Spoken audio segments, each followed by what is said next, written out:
नमस्कार, times of Bharat पर आपके साथ मैं हूं राकेश पांडे। राष्ट्र गर्व में आपका स्वागत है। राष्ट्र गर्व हमारा वो खास प्रयास जिसका मकसद हर भारतवासी को उन अनसुनी अनजानी कहानियों से रूबरू करवाना है जो राष्ट्र गर्व की जीवंत मिसाल है, भारत का गौरव है और दुनिया में हमारी एक अलग पहचान बनाती है। दुनिया का सबसे बेशकीमती और सबसे रहस्यमय हीरा कोहिनूर है, जो ब्रिटेन के शाही मुकुट में जड़ा हुआ है।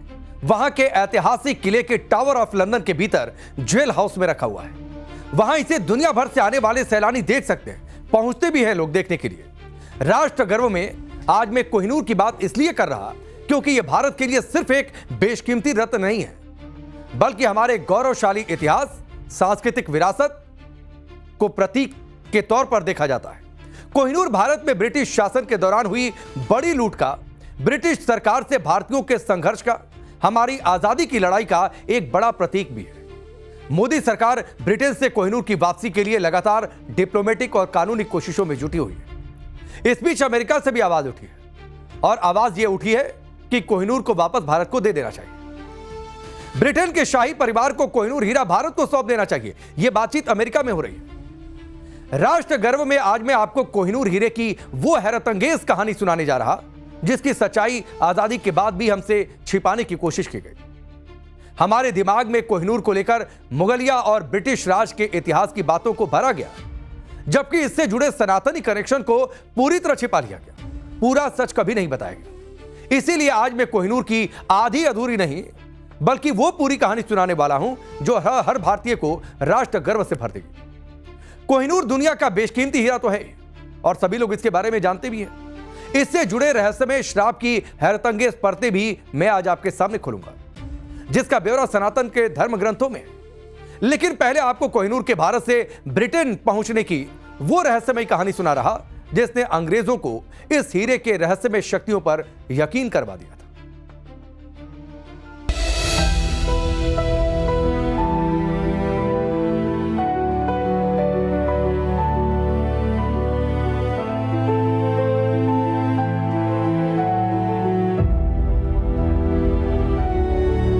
भारत का कोहिनूर दुनिया का सबसे बेशकीमती और रहस्यमय हीरा, जिसके साथ एक अजब संजोग यह भी है कि उसे कभी बेचा या खरीदा नहीं जा सका। जिसने भी उसे हासिल किया, युद्ध जीतकर हासिल किया या अंग्रेजों की तरह धोखे या छल से छीना। कोहिनूर साल 1967 से टावर ऑफ लंदन के ज्वेल हाउस में बुलेट प्रूफ बम, बुलेट प्रूफ कांच के उस अभेद्य कैबिनेट में रखा है जहां दुनिया की सबसे सख्त सुरक्षा व्यवस्था है। जिस ज्वेल हाउस में कोहिनूर को रखा गया है, जहां 2 टन वजनी और 6 इंच मोटे स्टील के दरवाजे लगे हैं, जो कंक्रीट की उस मजबूत तिजोरी का हिस्सा है जिसके बारे में कहा जाता है कि वो परमाणु हमला भी झेल सकता है। सैलानी एक मूविंग बेल्ट पर खड़े होकर कोहिनूर की झलक देखते हैं, जो उस बुलेट प्रूफ कैबिनेट से 3 फीट की दूरी से गुजरती है। सिर्फ 10 से 30 सेकंड का वक्त मिलता है सैलानियों को कोहिनूर को निहारने के लिए। इतनी सुरक्षा व्यवस्था इसलिए क्योंकि ये बेशकीमती तो है ही। ब्रिटेन इसे सिंबल ऑफ कॉन्क्वेस्ट यानी भारत को जीतने का प्रतीक मानता है। यही बात साबित करती है कि कोहिनूर की पहचान भारत से किस कदर जुड़ी है।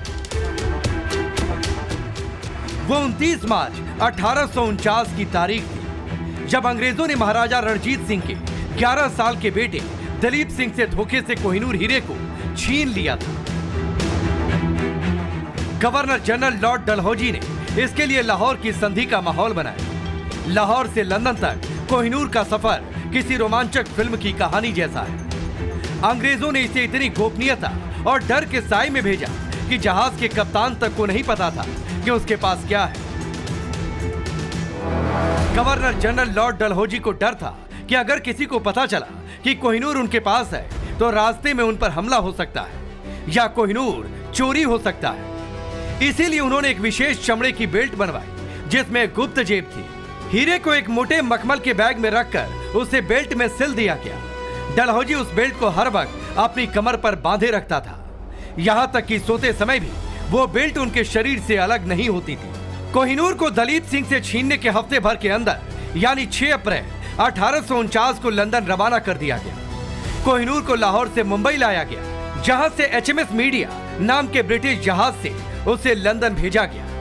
हीरे को लोहे की एक भारी तिजोरी में रखा गया, जिसकी एक चाबी डलहौजी ने पहले ही लंदन भिजवा दी थी और दूसरी चाबी अपने भरोसेमंद को सौंप रखी थी। मुंबई के समुद्री इलाके से बाहर निकलने के चंद दिन बाद ही हिंद महासागर में यह जहाज एक चक्रवाती तूफान में फंस गया, जो कई घंटों तक चला। सबको लगा कि जहाज डूब जाएगा, लेकिन चमत्कारिक रूप से बच गया। उसके बाद उस जहाज में अचानक हैजा फैल गया, कई यात्री बीमार पड़ गए, कुछ की मौत हो गई। जब जहाज मॉरिशस पहुंचा तो उसे बंदरगाह पर रुकने नहीं दिया, धमकी दी कि अगर जहाज पास आया तो वो उस पर तोपों से गोले दाग देंगे। तमाम मुश्किलों के बाद हीरा पोर्ट्समाउथ पहुंचा। वहां से इसे सुरक्षित ट्रेन के जरिए लंदन ले जाया गया और बकिंघम पैलेस में ईस्ट इंडिया कंपनी के निदेशकों द्वारा महारानी विक्टोरिया को औपचारिक तौर पर सौंप दिया गया। लेकिन तब तक अंग्रेजों को इस बात पर यकीन हो चुका था कि कोहिनूर के श्रापित होने की जो कहानी है वो झूठी नहीं है, इसमें सच्चाई है।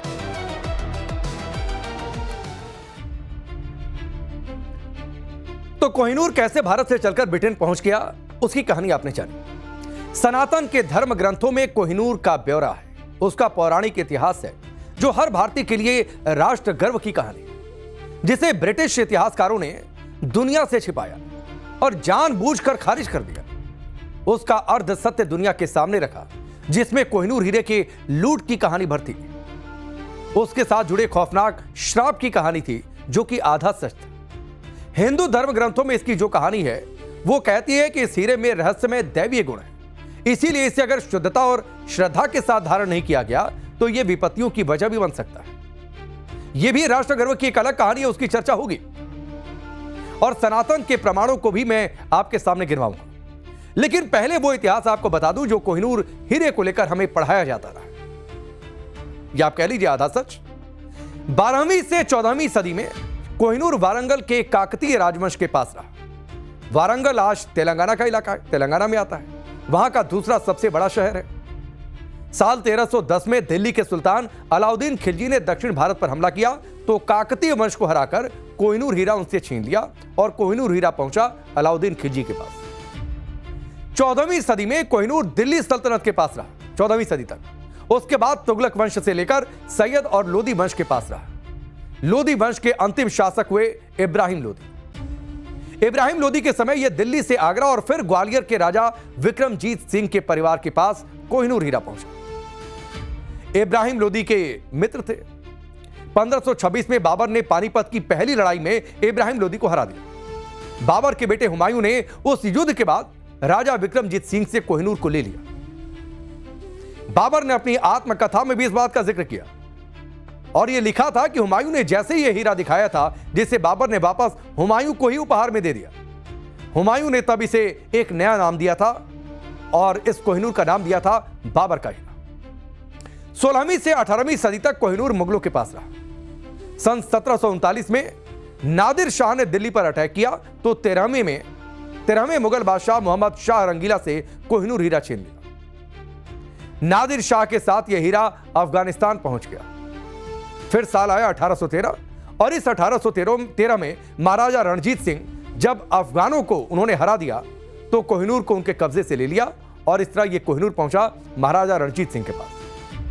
और फिर 1849 की कहानी आपको बता ही चुका हूं, जब अंग्रेजों ने महाराजा रणजीत सिंह की मौत के बाद उनके 10 साल के बेटे दलीप सिंह से कैसे धोखे से कोहिनूर को हड़पा और फिर उसके बाद उसे लंदन पहुंचा दिया। लंदन पहुंचने की कहानी अब आपने आपसे थोड़ी देर पहले देखी, जहां साल 1850 में इसे महारानी विक्टोरिया को तोहफे में दिया गया। अब आप जानकर चौंक जाएंगे कि ब्रिटेन का जो शाही ताज है जिसमें कोहिनूर हीरा जड़ा हुआ है, उसे ब्रिटेन के किसी भी राजा ने डर के मारे पहना नहीं है, बस उसे ताज में जड़वा दिया। 6 मई 2023 को जब प्रिंस चार्ल्स का राज्याभिषेक हुआ, उन्हें ब्रिटिश सिंहासन पर बैठाया गया तो उन्होंने भी कोहिनूर वाला ताज नहीं पहना। और यही अभी न्यूयॉर्क के दौरे पर हैं। तो न्यूयॉर्क के मेयर हैं ममदानी। उन्होंने कहा कि प्रिंस चार्ल्स से मुलाकात होगी। चूंकि यह सवाल उनसे पूछा गया था कि प्रिंस चार्ल्स से मुलाकात होगी तो आप उनसे क्या बातचीत करेंगे, तो उन्होंने इस बात का जिक्र किया था कि अगर मुलाकात होती है तो वो ये कहेंगे कि उन्हें कोहिनूर हीरा भारत को लौटा देना चाहिए। इस बात का वो अनुरोध करेंगे।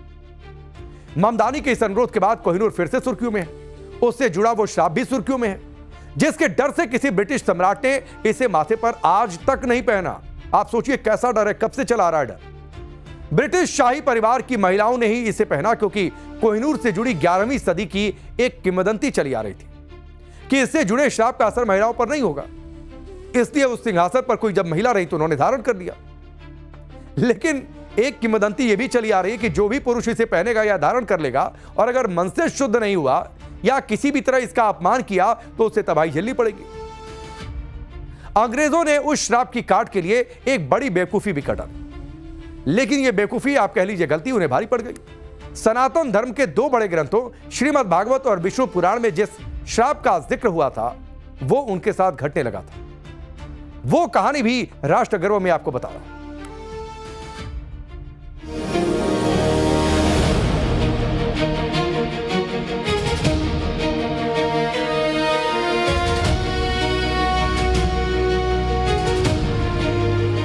ब्रिटेन की रानी एलिजाबेथ की इन तस्वीरों में दुनिया ने सबसे पहले कोहिनूर को देखा। तब कोहिनूर को ब्रिटिश ताज में सजा दिया गया था, लेकिन ये पूरा कोहिनूर नहीं था, ये आधा कोहिनूर था। आधे कोहिनूर को अंग्रेजों ने अपनी बेवकूफी से नष्ट कर दिया।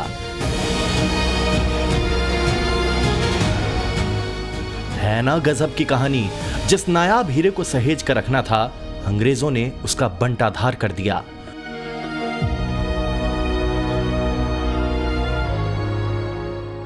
इसके पीछे जो कहानी उन्होंने बनाई वो भी जान लीजिए। जब कोहिनूर पहली बार लंदन पहुंचा तो उसे ग्रेट एग्जीबिशन में आम जनता के लिए रखा गया। उस समय कोहिनूर का वजन 186 कैरेट था और तब वह अपने मूल आकार में था, अंडे जैसा गोलाकार, जिसे तब मुगल कट कहा था। ब्रिटिश जनता ने कोहिनूर को देखा तो कहा कि यह पत्थर की तरह दिखता है। महारानी विक्टोरिया के पति प्रिंस अल्बर्ट हीरे की चमक से संतुष्ट नहीं थे। वे इसे आधुनिक यूरोपीय ढंग से चमकाना चाहते थे ताकि ये रोशनी को बेहतर तरीके से रिफ्लेक्ट कर सके। ऐसे में कोहिनूर को दोबारा तराशा गया। सन 1852 में इसके लिए एम्स्टर्डम से मशहूर हीरा तराशने वाले कारीगर बुलाए गए। हीरे को तराशने में 38 दिन का समय लगा। प्रिंस अल्बर्ट ने खुद तराशने की मशीन का पहला कट लगाकर इसकी शुरुआत की थी। हीरे को चमकाने के चक्कर में उसे बहुत अधिक काट दिया गया। कोहिनूर का 43% हिस्सा नष्ट कर दिया गया। 156 कैरेट से ज्यादा वजनी कोहिनूर नई कटिंग के बाद 105.6 कैरेट का रह गया और कोहिनूर पहले के मुकाबले बहुत छोटा हो गया। कई इतिहासकार इसे ब्रिटिश काल की एक बड़ी सांस्कृतिक गलती मानते हैं, लेकिन इसके पीछे की असल कहानी कुछ और है। माना जाता है कि इस हीरे को ब्रिटेन के शाही परिवार ने इसलिए 2 हिस्सों में कटवाया ताकि इससे जुड़े श्राप का असर खत्म हो जाए, लेकिन वैसा हुआ नहीं। 5 साल के बाद ही भारत में ब्रिटिश साम्राज्य के खिलाफ 1857 का पहला बड़ा विद्रोह हुआ। उसी के साथ दुनिया भर में अंग्रेजी शासन के विरोध बगावत की लहर उठी और अगले 90 साल में ब्रिटिश साम्राज्य खत्म हो गया, जिसके बारे में कहा जाता था कि दुनिया में इसका सूरज कभी नहीं ढलता है।